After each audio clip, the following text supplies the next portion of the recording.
Mūsų istorija prasidėjo prieš 11 metų, kai Deividas gimė. Šiaip gimė sveikas vaikas, bet 10 parų mes jau gulėjome ligoniniai su pirmąja savo infekcija. Tos infekcijos vis kartojosi ir mes tiesiog gyvenom ligoninėse. Ir kai jam buvo 2 metai, mums nustatė, kad Deividas serga imunodeficitu, lėtinė granuliominė liga. Gan reta, buvo labai sunku suprasti, kas per liga, nes lietuvių kalba apskritai nieko nebuvo, jokios informacijos. Tai paaiškinti taip, kad susidaro tokios granuliomos, pūliniai, kuriuos reikia operuoti. Paskutinį kartą turėjom židinius kepenyse, geriam daug vaistų, pastoviai antibiotikus.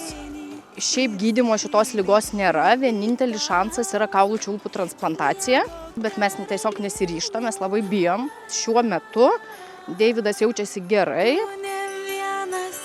Tai svajonės buvo kelionė į Tokiją arba Dubajų ir mes gavom dovanų iš Rimanto Kaukėno paramos fondo šią dovaną. Labai džiaugiamės ir aišku, dėkojame. Tai visa mūsų šeima labai dėkoja įmonei Cargo Mitten, Karoliui ir Solveigai už suteiktą mums galimybę kažkur nukeliauti. Žinoma, Lumino parkui už nuostabią ekskursiją ir įspūdingas šviesas.